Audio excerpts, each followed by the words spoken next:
આજે જાનવીબેન તૈયાર થઈને કેમ આવ્યા છે, કોઈ કહેશે? હા, જાનવીબેન બહુ મસ્ત લાગો છો. જન્મદિવસ છે ને? જો જાનવીબેનના હાથમાં ચોકલેટને બદલે કંઈક બીજું છે. શું છે? આપણે કાલે જ વાત કરી હતી ને કે જન્મદિવસના દિવસે ચોકલેટને બદલે પેન્સિલ, રબર અને તમે જે બીજું આપી શકો એ આપવાનું. અને જાનવીબેન આજે જ વાત માની. હો ભાઈ, સરસ તાળી પાડી દો જાનવીબેન માટે. જાનવીબેન બધાને એક એક પેન્સિલ આપી દો. ચાલો, જો મારી ચોકલેટ જ બોલાઈ જાય. બોલો, બધા ચોકલેટ જ આપતા ને એટલે. સરસ, થેન્ક યુ બોલજો જાનવીબેનને. હેપી બર્થડે કહેવાય, થેન્ક યુ કહેવાય.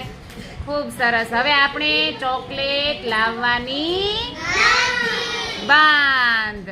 Very good. ટીચરની વાત તો બીજે જ દિવસે માની ગયા.